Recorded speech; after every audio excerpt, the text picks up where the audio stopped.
Hello, everyone, and welcome back to another episode of Tax Thursday brought to you by Smart Counsel. I'm your host, DDQ, here with Smart Counsel's tax resident attorney, Dion Kellier. Hello. Happy Tax Thursday. Happy Tax Thursday. Hope everyone had a great Memorial weekend. Yes, I hope everyone made it back safe Yes. to another work week. Here we go. If you are new here, Smart Counsel is a boutique law firm that is woman-owned and minority-owned. Visit our website at www.smart-counsel.com to learn more about our firm and our attorneys. Today's topic is remote sellers, marketplace sellers, and marketplace facilitators, and what the difference is between the three. So, Dion, let's start with defining remote sellers. What are remote sellers?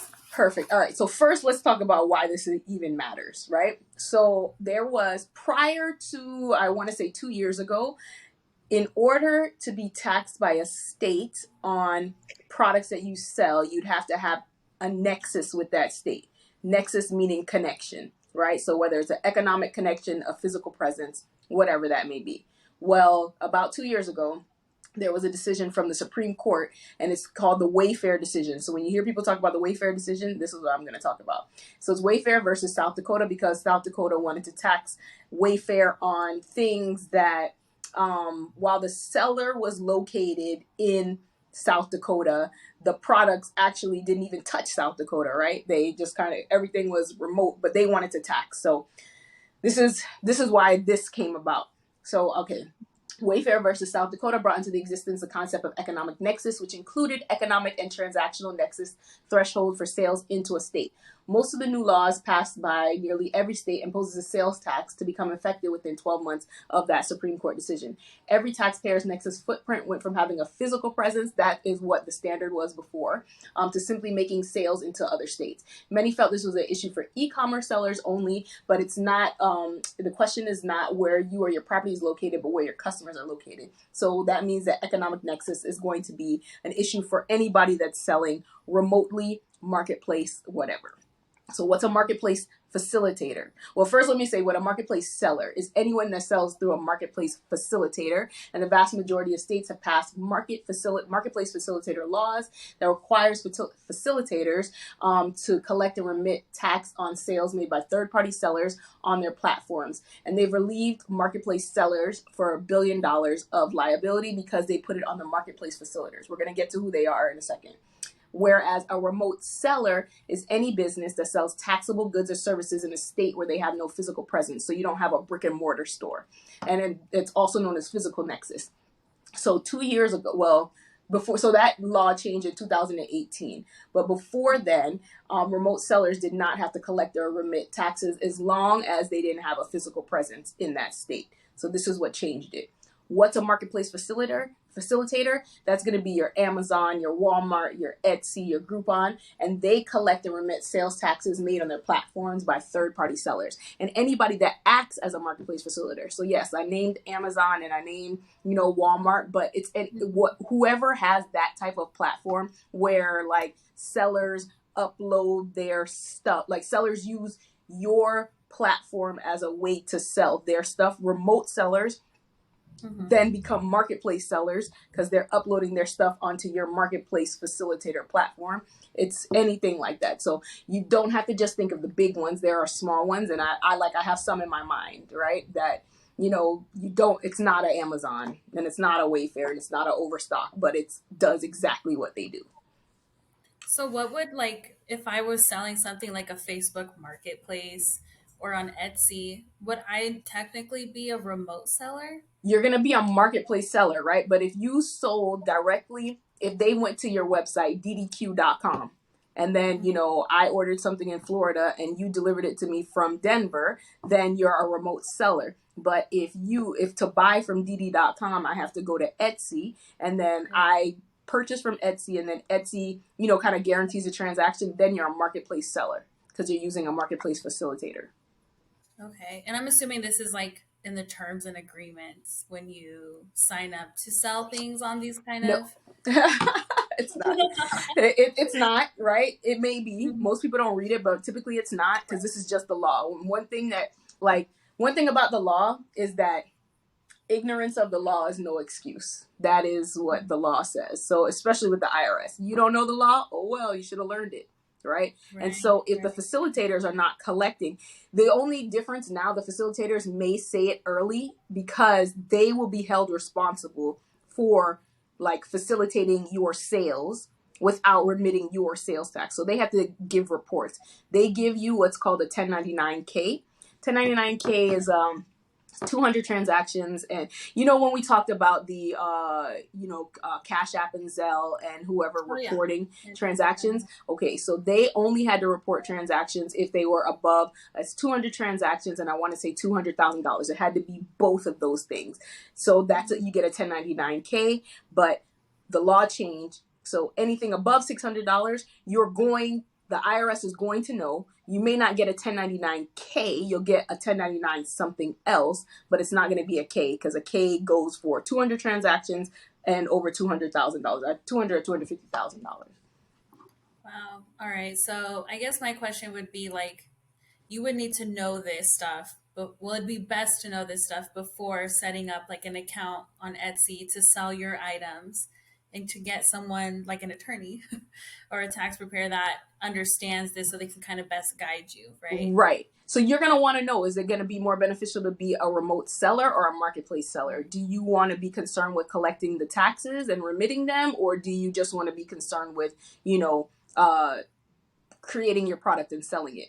That's the difference, right? Because if you don't pay the taxes, so in my opinion, a marketplace facilitator would be the best way to go, because you don't necessarily know the laws in every state that you're selling to. Of course, you could do a survey. You could come to me. I could tell you, like, okay, if you have like 4 states that you only sell to, that's something different. You should be a remote seller. You don't have to be a marketplace seller. But if you sell to all 50 states, then you're going to want to be in a position that, you're going to want to have this information, because each state has different rules, and we're going to get into every state's rules. We're going to hit the big ones, but each state has different rules. And so you'll see why being with a marketplace facilitator like Amazon is not a bad thing. While they may take a percentage out, the percentage takes away a certain amount of headache. And you still need an attorney, because you don't know if their calculation matches your calculation, right? Just because I say I'm an expert in something or that this is what I do doesn't mean that I do it properly.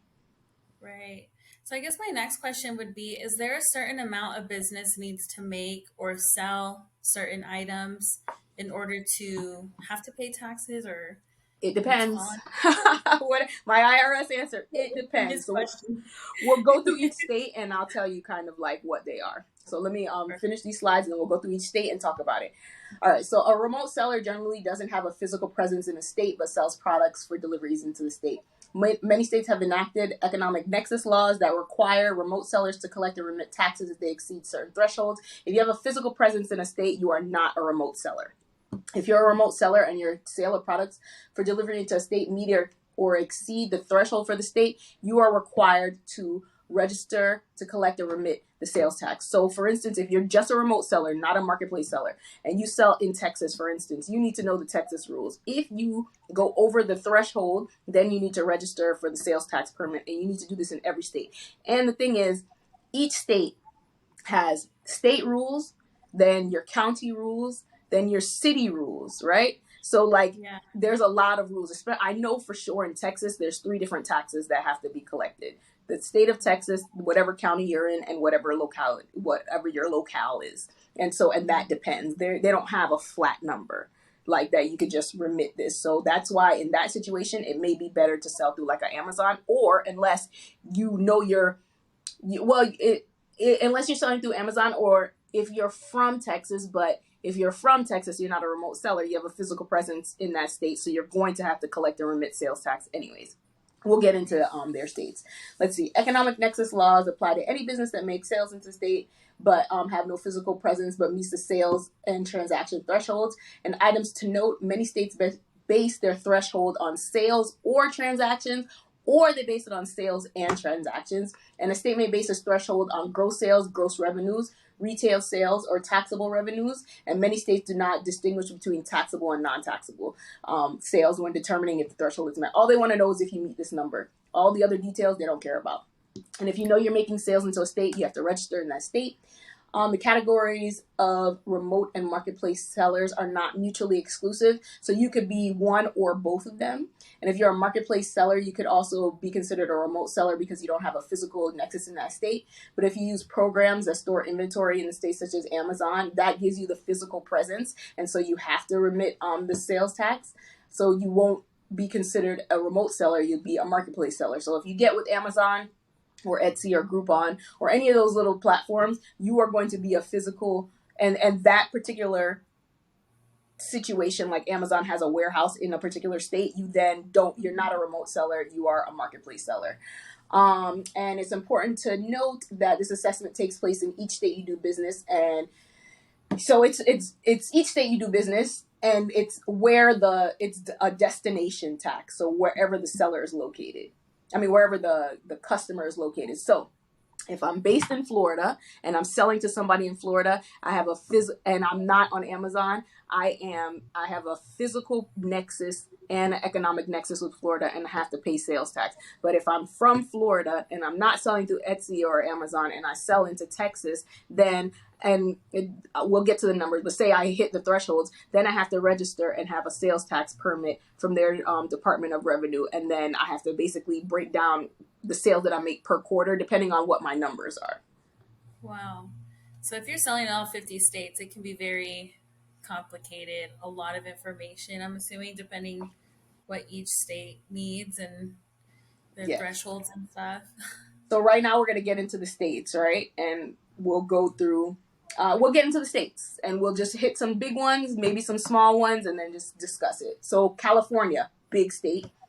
So you have to have a total combined sales that exceed 500,000 during the current year or during last year. But in Colorado, you only have to have taxable sales of more than 100,000 in the last calendar year. Who else? For Alabama, you have to have sales of taxable products of more than 250,000 in the calendar year, but you don't. It doesn't matter. It's a 250,000, but it doesn't matter how many transactions. So if 250,000 happen in one transaction, that's all it needs. And the seller must also engage in or conduct certain activities in Alabama in addition to having more than $250,000 in the sale. And so they are going to make you a remote seller. Every state does not have a marketplace facilitator situation. Alabama is one of them. So if you sell through Amazon and you are selling into Alabama, you need to register in Alabama to pay their sales tax if your sales into Alabama exceed 250,000. Okay. In Alaska, you have to have your statewide gross remote sales has to meet or exceed $100,000, or you had 200 transactions in the previous year. So if you had 200 transactions in the previous year that equaled $100, then you're still going to have to register if a person had one sale that went over 100,000. So that's Alaska. Let's see, for Arizona, $100,000 in gross retail sales or income from online sales into Arizona. So $100,000. California, $500,000. Colorado, $100,000. Connecticut, you have to have 100,000 or more in gross receipts and 200 or more retail transactions. So say like in Connecticut, you did 500,000, but you only had 100 transactions, and you don't have to register for a sales tax. You don't, as a remote seller, you do not have to register for a sales tax permit. So let's see what else. Florida, taxable sales have to be in excess of 100,000. DC, 100,000 and more than 200 transactions. Texas is my big state because one thing I learned about them, I'll tell you in a second. Let's see. In New York, you have to exceed 500,000 and made more than 100 sales during the preceding 4 sales tax quarters or the preceding year. For Texas, total Texas revenue of 500,000 or more in the preceding 12 calendar months, right? But one thing I learned with Texas, because I had a client there, if you can be considered a marketplace facilitator, and if you have people pay dues to be a part of your marketplace that you facilitate, then you also have to collect a tax on that. I want to say it's between 4.5 and 6.5%, but you don't know that, right, until you get into each state's rules. So that's why it's important to have an attorney, so they kind of go through and kind of do a survey of everything. and tell you what it is that you need to look for, because at the end of the day, ignorance of the law is no excuse. So if you do not collect the tax like you're supposed to, you're definitely going to get hit with a penalty. And some of the states are even they will like ban you from selling for a period of time to kind of like punish you for not following the rules, whether you knew them or not. That's insane. I mean, that is a lot to kind of keep track of with so many different rules for and different thresholds, and then some have transactions and some don't for each state. Yeah, no, it is. And it's more it's just a very like it's just something that you just need to know, right? Like you're not gonna know it on your own. You're not. You don't even necessarily know where to look. And it's not in a bad way. It's just you have to know where to look and what to look for, and then realize like, okay, am I gonna be a remote seller? Am I gonna be a marketplace seller? Well, what's the marketplace rules? Because if the marketplace facilitator is the one that collects and remits the sales tax, you know for sure they're counting everything that you have, because you are going to get a 1099K probably at the end of the year. And whatever you submit to the IRS better match what Right. Amazon submits, because the IRS is going to take Amazon's word before they take your word. Oh yeah, for sure. Mm-hmm. That's great. So like I guess with each one, there is a threshold. I mean, small businesses wouldn't be affected unless they're meeting that threshold. I guess my question is, I know this affects businesses that are like more retail. What about like activities or like tours or So, well, like like a tour. So it's more product in nature, less services, right? But services have their own taxes, right? So what I have to do, so if somebody comes to me and they're like, Dion, I want to open an I want to conduct tours at an amusement park in, at Disney World. It's going to be my business. They're going to go on the DD tours. Okay, so first let me look at what services are taxed at in whatever your locale is, right? So sometimes services are taxed, and you have to just look, because every state has a Department of Revenue that has its own set of rules. Florida is a little bit easier, but not really, because they have the tangible personal property tax, which is if you have more than 25. We don't have personal tax, but if you have more than $25,000 worth of equipment in your office, then you have to pay a tax on that. So, and it doesn't matter what you're doing. So if I'm sitting in the law office and we have $50,000 worth of property in here, which we don't, then I'd have to pay taxes on it. But like, even you having your tour business that I was talking about, we need to find out, okay, are services taxed? All right. All right. So services are taxed. What are they taxed at in the state of Florida? Then from there, what are they taxed at in this particular county? And then what are they taxed at in this particular city? Like Dade and Broward County, they're right next to each other. Dade County's tax, I want to say, is 7%. Broward County's tax is 6%. It's like, it's just one of those things. And everywhere has a different set of taxes. So you have to, when you give me, this is what I want to do, then I tell you, okay, this is what your situation, is. These are the things you need to look for. Taxes is one of those things that you have to pay them, right? And if you are taking a risk, you are taking an informed, calculated risk, because I'm going to tell you what the situation is, and you can do what you want with the information. I will never tell you to break the law, and I'll never tell you to put yourself in a position that the IRS is going to come back after you. But if you're doing something that has some adverse tax effects, like just per se, like being in the marijuana business, I'm going to tell you what the rule is, and this is the situation. And then since you have the information, you then make your decisions from there. One thing, I'm not a conservative person, but tax wise, I tell you like a conservative person, because I don't, there's certain people you don't play with, and the IRS is one of them. Yeah. I mean, kind of going off of with the marijuana business, I know some companies do sell statewide or even like on Amazon and stuff. Are they tax different because that whole 280E, is it like a whole different ball game, or is it So kind of let's say this: anybody that is selling marijuana should not be selling marijuana on the marketplace, because they should only be selling it within their state that it is legal, right? right? So if you are selling it on Amazon, you are already And you don't need me. You need somebody else. You need the criminal version of me, because they're gonna get you, right? But Right. like marijuana, for instance. So you're not selling on the marketplace, but you're selling within your state. That is something you definitely need a. You're not going to be considered a remote seller. You're not getting that grace. Maybe now, if you sold something, even hemp, you can't sell it, even though it is legal through the farm bill. You cannot cross state lines with it, because hemp is it is federally legal if you have a product that has less than 0.3% THC in it. However, each state has different rules for it. So transporting it across state lines is per se illegal.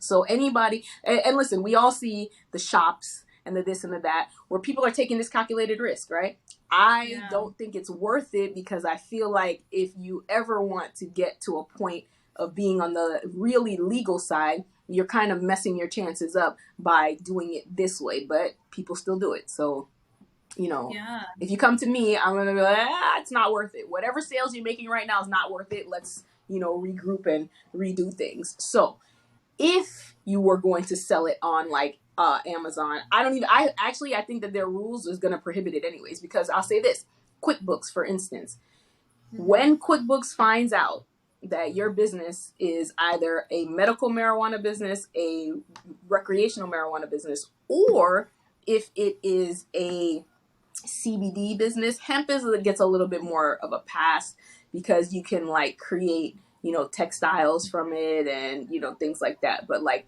the three CBD, marijuana, medical and recreational, pretty much is smokable or things like that. Things that are not going to be used as like, body oil or whatever, like those kind of things. Yeah. When QuickBooks, I know for sure, when they find out that that's what you're doing, they shut down your account. And they have in their contract that there's really nothing you can do about it.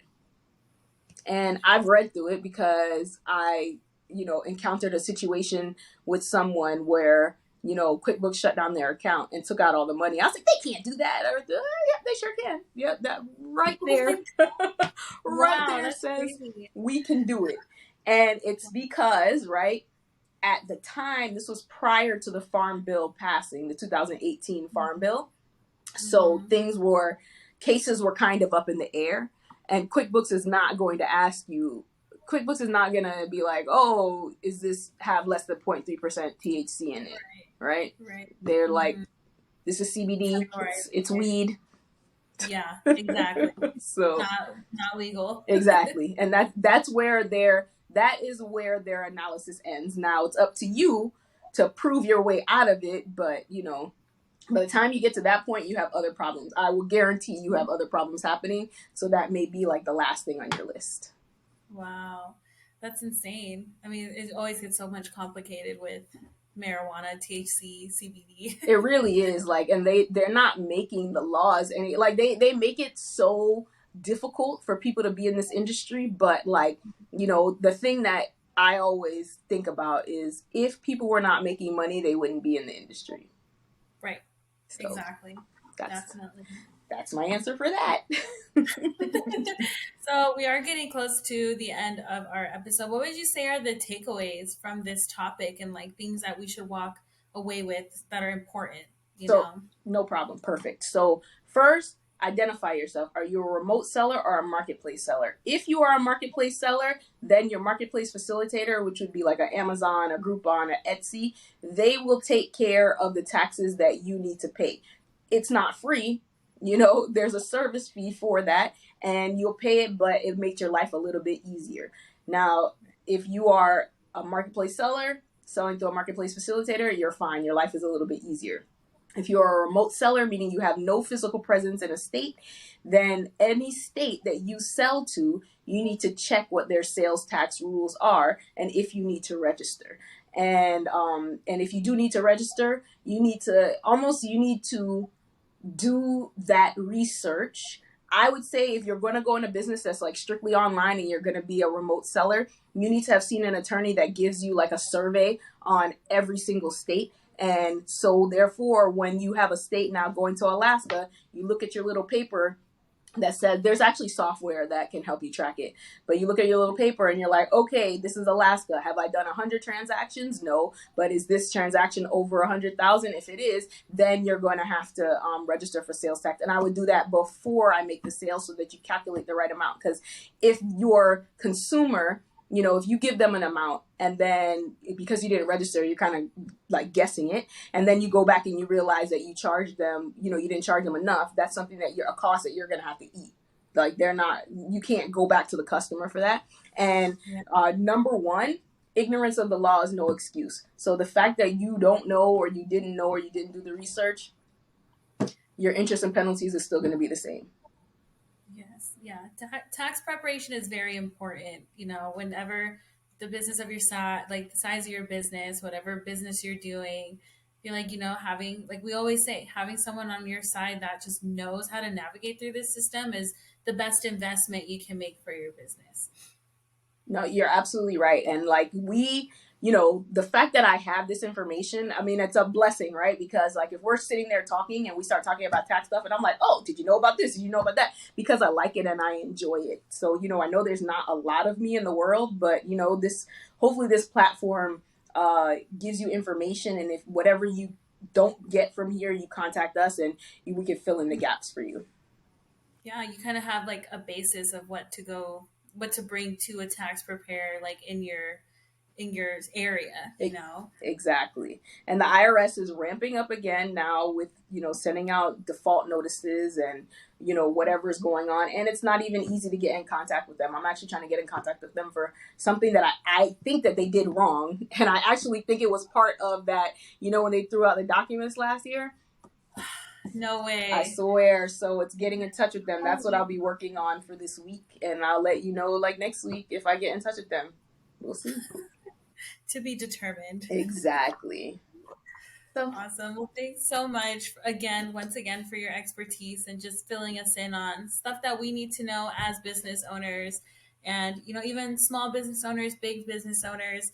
And thank you, everyone. Oh, go ahead. I just wanted to say something. A small business owner is considered making 25 million or less. So interesting. I would have not guessed that. Yes. So yeah. Noted. And thank you everyone for joining us for another episode of Tax Thursday brought to you by Smart Counsel. Make sure that you like and subscribe to this video and our channel so you don't miss out on any future Tax Thursdays. We will be here again next week with a new topic, and you can always reach out to us by DMing us on Instagram or emailing us at attorney@smart-counsel.com. So until then, we will see you guys next time. Thank you, Dee Dee. Have a good day.